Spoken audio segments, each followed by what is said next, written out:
Hello everybody, I'm Jasmine Navarro, Certified Wellbeing Expert, working with educational institutions and companies, helping them support their family wellbeing. And as you know, every week I interview different experts who make a difference in people's lives. And today I'm super excited to be interviewing Helen. Helen, thank you so much for coming. Oh, you're welcome. So excited to be here.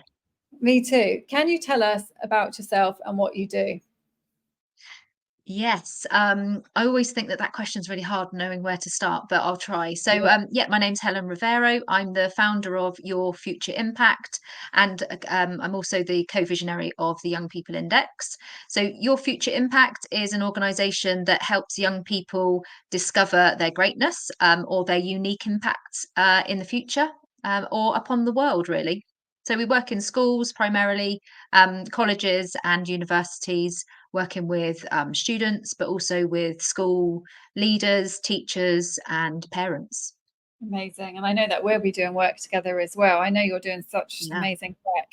So you chose this title today, Helping Young People to Understand Their Unique Impact in the Future. Can you tell us a bit more about that and what made you choose that for today? Yeah, and I guess for some people that might be like, what does that actually mean? Which hopefully, when I finish explaining, it might make a bit more sense. But with the work that we do with young people, we use the Young People Index, which is an assessment tool that looks at an individual's energy for making an impact. So the measurement really is about how do they what energizes them when it comes to working in a team, and we look at sort of 5 ways in which a young person can make an impact and contribution in a team. But it goes beyond that. The profile that they get, so individual reports that the young people get, goes into detail about environments where young people will thrive, how to influence, how to lead in groups and teams, how to get things done. So it's more than just working in teams. It's about, giving young people a new lens to see where their contribution and impact is in the future, that is aside from just academic ability, which is why sort of I took this into education, because my experience, and I know a lot of people probably listening, is that unless you're super academically strong, you can often go through the school system, feeling like you're not particularly doing that well. And what I love about the Young People Index is that we're not measuring that academic ability, is we're actually saying what environments will you thrive in the future. And we're not talking about jobs either, so they can apply it to anything: interests, passions, whether or not they've discovered them. They might well do as they grow and develop, and try new things. But it's a Yeah. real lovely way of getting more insight at a younger age for young people. Oh, definitely. I think that's so important as well because we're also individual, aren't we? And everybody has strengths and weaknesses. Yeah, But like you said, if we're just, if we go to school and then that's all we have to know, some people they just can't study, they can't do the exams, they just don't thrive in that environment, do they? And then they spend so much time of their life feeling a failure because they never had the chance to discover their talents. So I think it's so important. I mean, I wish we had things like that when we were at school. Imagine how different your life would yeah. be. Yeah, and I always say it. So whenever I talk about what the work that we do, I always start off with how did I come about sort of, the Young People Index or the GC Yeah. Index, which is the tool that's used with adults. And when I did the GC Index myself, I just instantly thought, I wish I'd had this when I was younger. I wish I'd knew this about myself when I was making some decisions in my life, where you're not that well informed, and you have, yes, your academic profile and how well you might pass your exams, but you don't truly know much about who you are as an individual. And I think that for me would have been really, really beneficial to just help me think about environments where I would thrive, the people that I need around me that complement my style.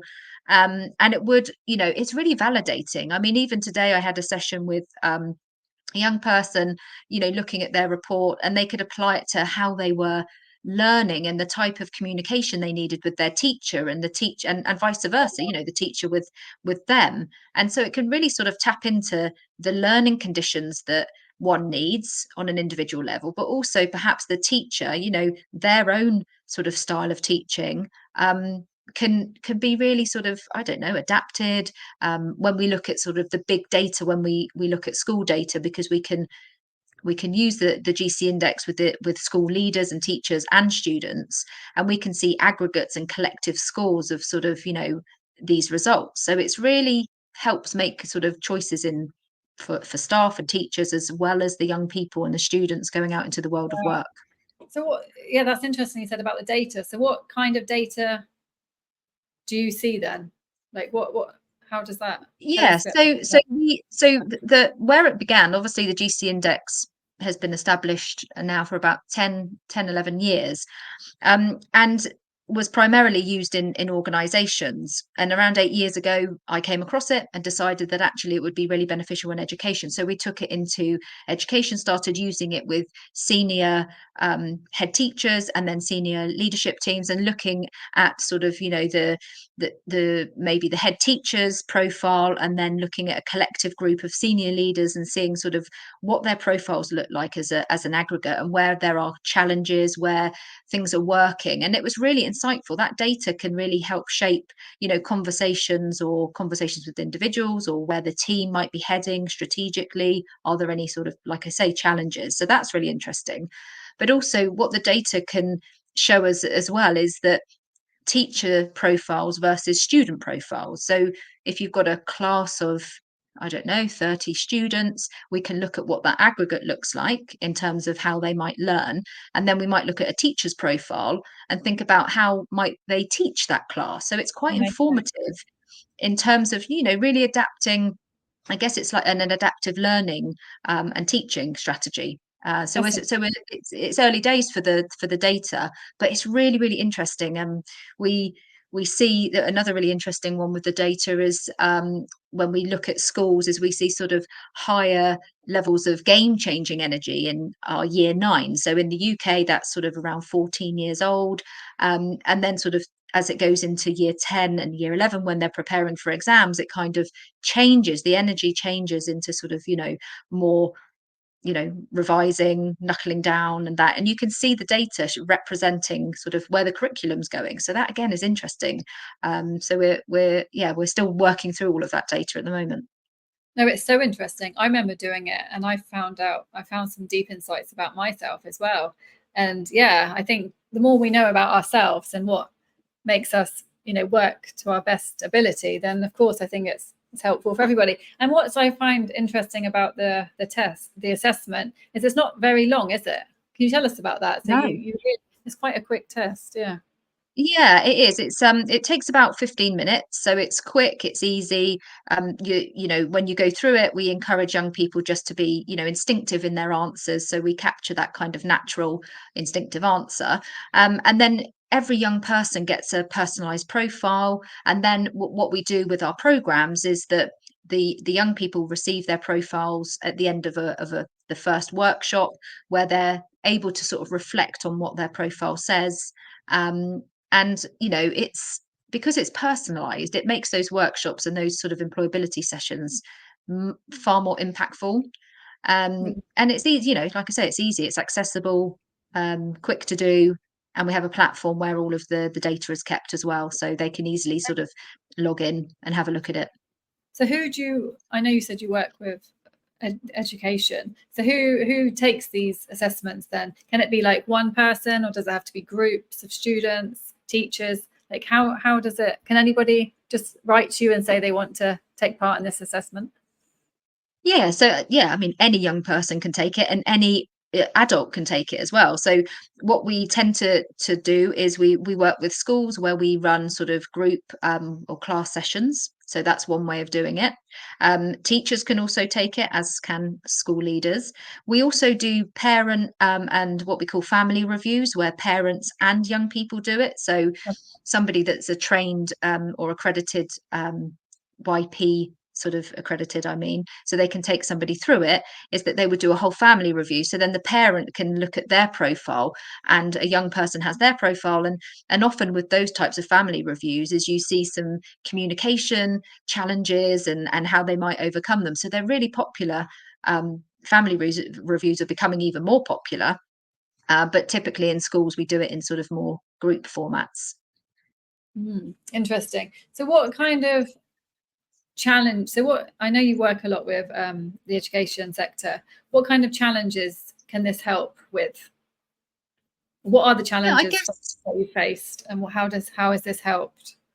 Yeah, I think one of the biggest challenges, which I sort of see, my background, obviously, well, not obvious maybe to many listeners, but has been in HR and learning and development for many years. And I've recruited lots of young people into the world of work. They've come through apprentices or graduates, and I recognised that actually their self-awareness skills, teamwork, leadership skills were, things that weren't really developed in school. So actually, one of the biggest challenges that we see in schools is that those softer skills, those employability, industry ready skills, are not necessarily weaved through the whole curriculum. So, actually, what the Young People Index can do, and our programs, is really help young people to sort of develop more of an awareness of themselves, the unique impact that they have when they join an organization, and also for them to be able to articulate it in a non-generic way. So they're not just saying something that sounds like it's the right thing to say at an interview. They're actually talking about it because that's what what the YPI is telling them because of the answers, that they gave in the assessment. So that is one of the key challenges I think that schools are facing in terms of self-awareness skills and employability skills. And I think that we really address that with the personalized report, but also the workshops that develop those skills. Wow, so taking part in this assessment can actually help students find work. Yeah, absolutely. Yeah, 100%. In fact, only last week we were at a school sort of halfway through a program, and one of the year 12s came up to us and in workshop 2 and said, "Oh, this has been really helpful. I went for a job interview, a part-time job interview, and I told them about the energy that I have in a team and what I can bring." And he said he got the job. And, it was just that. And I just thought, he wouldn't have been able to perhaps articulate it in the way that he Yeah, did pre-program. So that's one measurement. We measure levels of confidence pre and post program, and we see an increase there in terms of them understanding or knowing themselves on a deeper level. So yeah, absolutely, it's and it's also helping families and teachers, that teacher relationship, building better relationships with the teacher and the child, parental, caregiver, guardian relationships with young people as well. because Just helping them, come together, communicate communicate. better. Because I know there's so many different types of assessments out there. So, and I know the Young People's Index. I know it seems, for me, it seems one of the best ones. But can you explain like how how your one is different from the others? Because there's just so many out Yeah. there. Yeah, of course. Yeah, and lots of people ask me the same question, and there are sort of lots of personality profiling assessments out there that might look at an individual as to whether they're introverted, extroverted. You might have things like Myers-Briggs, uh, Belbin. I mean, there's a whole host of them, insights. But what the Young People Index measures is the energy somebody has to make an impact, and that is then almost the so what? So, how is this insight about me going to map onto a future role, project, or organization? And that's where it differentiates itself. We're not just talking about those characteristics, those personality characteristics. We're talking about how are they going to make an impact in the workplace, and how do we help them articulate it? And that is more empowering for a young person than just understanding perhaps the components of the personality. So the Oh, so what energy for impact is different. how does it measure energy? I know that might sound a stupid question. Oh, it's a long answer. I mean, there's all sorts of things that sort Yeah, of, I guess, get to the measurement of impact in terms of your life experiences, your beliefs, your emotions, your behaviors, and the level of skill that you might have in an area. So it's probably a longer answer to for the audience perhaps, but yeah. it's different to Myers-Briggs and those typical ones that are used perhaps with young people, um, because they can look at how it's actually going to impact them in a role. And like I say, a project, what Mm. are they actually going to do? The doing part of it. Sounds very thorough. And like you said, I guess if it helps with self-awareness, I guess it is very thorough. And what other problems can this solve? Like, for example, if you have a student I can imagine it really helps students who just don't know what they want to do with their lives. I can see it helping that way. Like, does it help with things like confidence and things like that? Yeah, I think, self-awareness, generally, whether you're a young person or an adult, the more self-aware you are, the more confident you feel about, talking about that or applying it to a new role or whatever it might be. I actually think it's so helpful because I think for young people, they can take some responsibility of knowing how they act and behave in a certain way because it's validated in the report. And that can lead to them having, like I say, communication or conversations with their teacher. We've seen that a few times with students that have had issues with engaging in a subject and they've taken their report to a teacher and the teacher sort of said, okay, that's why you're asking why, and you need more clarity or you need more time because you're trying to make things, you're trying Mm. to review and make things perfect. So that communication is really helping that young person to sort of have a better relationship, whoever it might be with. So I think Yeah. that is so important, and that happened literally today, this morning, on a conversation about, what will you do with this information now? How can you apply it to a challenge that you might have? And it could be friendship groups, even, with young people. They often have, their challenges is perhaps friendship groups or, subject engagement, or not everybody that we talk to knows what they want to do, but what we can do is get them to sort of think about the types of environments that they may well choose and linking that maybe to organizational values of how it might feel to work in that organization based on what's written, let's say on a careers page or wherever it might be. So, again, it's helping them to make a better informed choice about their future because then Mm. they know a bit more about themselves and where they're going to maybe be. We don't know actually because we don't talk about jobs necessarily. Yeah, no, brilliant. Yeah, So no, if brilliant. So it's oh, it's repeating. If you go into a school then, and would you have to do this, would the whole school have to participate? Like, would it have to be the teacher? Would it have to be everybody so they're all on the sort of the same page, or not really?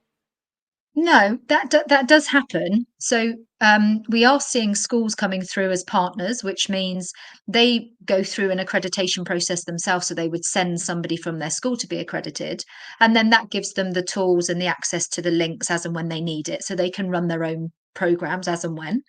You don't have to do that. A school could just say, actually, we really want to run the Young People Index with a group of 30 year 12s or year 9s, and we want someone to come in just to run a couple of workshops. That's absolutely fine as well. That's what we typically see. We are seeing more interest in schools coming through because what a school partnership looks like is that they can use it for recruiting staff and teachers. Senior teams can use it for, team building exercise, Yeah. leadership decisions, strategy conversations, coaching conversations. So much can be used in that space, and it's a common language and framework that they can use that teachers, staff members, and students understand. Yeah, no, it sounds Yeah, brilliant. And sounds after the brilliant. And assessment, when you give them the feedback and everything, is there anything else that they can do after that, or is it up to them then? Yeah, so we do. So what we try to encourage them is it's very much about self-reflection and some of the things that they need to recognize in perhaps areas of development. So as part of the report, there are some sort of top tips with working with others that think differently to you, because I think That's that good. one, coming back to challenges, actually, Yeah. with young people, typically they tend to stick with maybe their best friend or somebody that they know, and they maybe don't want to mix with somebody that thinks differently. Actually, the sessions, especially our team working session, we really encourage them to be diverse in their selection when it comes to teamworks, to break down any issues or biases that they may have, and include people. So it's very inclusive in its very nature, because we're talking about, just the impact somebody wants to make. So that's really important, coming back to challenges. I don't know if that answered that question. Sorry, I Yeah, went no, off on it a did. tangent. Thanks. Yeah, no, it's very interesting because it seems like everyone should have access to this really. But how old, what's the youngest? age to take this? Yeah, so when we originally did the research, we did it with year sevens, which was 12, but what we now say is from the age of 13 up until the age of 18. And typically, the more popular years are when they are making key decisions. So pre Mm. GCSE in the UK, so that 14 stage, and then sort of 16, 17, and then perhaps when they're leaving sixth form or thinking about, going to university or potentially going into the world of work. They seem like really popular age groups. Yeah, definitely. And I know you do other work as well. So tell us a bit more about how to help young people understand their unique impact. I mean, you've said a lot already. Yeah. What else do you Well, do? I mean, yeah. I mean, I personally, because my background obviously is HR and learning and development, I use this tool with adults as well. So, as an example, I'm currently working with a university, and they are also going through the GC index, so the adult version, and we're Wow. doing really the same types of programs with the adults that we do with the young people, really, because then we're sort of talking in the same language with obviously some adaptation because not every young person understands the language, Wow. but it's about sort of joining that. It's about organizations that understand the GC index and the impact somebody can make, and then perhaps making connections with local schools that perhaps are using the young people index as well, so they potentially might recruit people from the school. So it's good for, we see organizations wanting to tap into their corporate social responsibility initiatives and sponsor local schools, where we're using the GC index in the organization and the YPI in the school, which is great. Oh wow. So it seems like a lot. So do you do other workshops and teachings as well apart from the GC index? Yeah, so obviously not everything is the young people index and the GC index. I run a lot of programs for younger children using Lego serious play. So really Okay. love bringing in some Lego into the sessions. So most of the sessions are always around self-discovery, self-awareness, and we use the Lego to help young people to articulate what they might be thinking by building a model, a shape, Wow. whatever it might be. And that's, I don't know if you've used Lego serious play, but it's so much fun. It's a really creative way to get people to participate, and really be inclusive again. That for me is really important, is to include everybody. So Lego is a fabulous workshop that we do outside of the assessments and the GC index as well. I also do coaching as well with young people, one-to-one coaching, and with adults, sort of executive coaching and things like that as well. And what made you go into this line of work? Like, was it anything that happened to you? Was it a personal decision or? It was, so 8 years ago. I was working in a in an organization, and I'd been working probably for 15 years in HR, and just thought to myself, do you know what? I'd really like to work for myself. I'd like to work um, for myself, do some work that was more transformational HR work. And I came across the GC index and kind of Oh, didn't know what it was. And it was literally the game changer that transformed my life trajectory. This is no lie. I went to the training, and like I said at the beginning of the call, when I got my report and it validated how I kind of felt about myself and knew about myself, but when you wow. see it validated in a report, and Yeah. then I thought, I wish I'd known this when I was younger. I literally, Yeah. I kind of left my HR sort of hat, or career, put it to one side, and I took it into education, and that was I felt so compelled that young people needed to have this as part of their, as part of the curriculum, really, not just as a bolt on. I mean, we're not quite there yet, but that would be the intention, is that every young person gets the opportunity to understand themselves on a deeper level, but also through a different lens that they currently are seeing themselves through in schools at the moment. Oh yeah. I don't think there's anything more powerful. Being able to have a different perspective on things is a life Yeah, changer anyway, isn't it? Because yeah, it changes everything. How you look at something changes everything anyway, yeah. and And you opens can't up. undo it, can you? You can't, No. once you learn something like that, that perspective changes. And yes, of course, we haven't got a longitudinal study to look at exactly, where someone took it back in year seven to wherever they might be at the moment. But, I really believe that the more informed young people are about who they are and what they like, and that self-awareness and Yes, self-discovery, yes, the better chances they have of choosing a career and being more successful, yeah, because they're doing something that they love. yes, And that for me is really important. oh, To definitely. And the more aware you are of yourself, the more you can see in you, the more you can see in others anyway. So of course that's going to yeah, improve your relationships at work, and your yeah, personal life as well, because it all starts with you, doesn't it? What I was yeah. going to ask is this assessment. So how often would you recommend that people do it, or is it just a one-off one? Yeah, so what we do now, so if a school signs up and wants to take a year group or a class, let's say, through it, they would pay once for the assessment, and then every year they can take it for free up until they leave Wow. school. Okay. So yeah, so then what we can start to see is any changes. What were the development areas? Have they done anything different? And we can start to sort of see a bit of a picture of what happened over that period of time. And hopefully that's, maybe 4 years or 5 years potentially if they stay on. So yeah, you pay for it once and then you can take it every year up until the age of 18 if you're in education. Well, that sounds really, really useful. No, thank you so much, Helen, for sharing. And if anybody has any questions or anything, please feel free to put them in the comments or on the post, and myself or Helen will get back to you. Oh God. Is there anything else you want to tell us about this?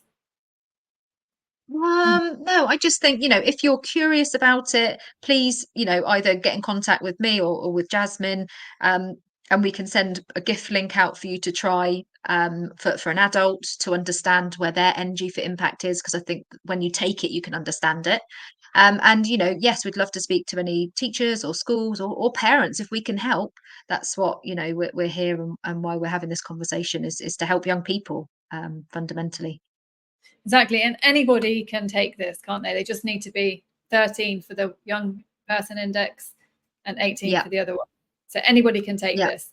So I don't know anybody. if Yeah. you want, no, thanks, Helen. I don't know if you want to put any links or anything that you have related to this on the post, and people can just click that way. Yeah, sure. Yeah, absolutely. So so I'll put the website link, and on the website link you've got the brochure for the students, leadership brochures, that type of thing. So it's really informative. It should be enough to kind of get a flavor. If hopefully this has been enough to sort of explain, but if you need the detail, then absolutely it's all on the website. So I'll pop that in the comments when we finish. Brilliant. And how can people find you? Is that the same way or? Yeah, best way. I think if you can either go onto my LinkedIn page and that you can book a discovery call with me if that's the easiest way to sort of talk. Or like I say, on the website, you've got all of the access to the brochures and you'll get a flavour of what it is and how it's delivered. So that would probably be the best bet. Definitely. And then I think, yeah, I think I would recommend anybody to try it, because it does blow your mind when you see the Mm, results. I think once you do it, you actually can see how beneficial it is. I mean, I was really yeah, surprised because it told me some things that I already knew, but I hadn't ever seen it written down before. Like it's yeah, something else when you yeah, see it written down. You're just like, wow. So no, I think yeah, yeah. it definitely helped with my self-awareness as well. But no, thank you so much, Helen, for coming. It's been an absolute pleasure talking to you. I know we've been planning this for such a long time, and we finally did it today. We did, we did. It's lovely to be here, and yeah, thank you very much for inviting me on. No, thank you. And yeah, please, anybody, if you have any questions about this, please feel free to message Helen. She'll put everything in the comments as well. So you can just click on the link and contact her. And thank you, everybody, for watching. Thank you so much, Helen. And I'll see everybody next week. Thank you.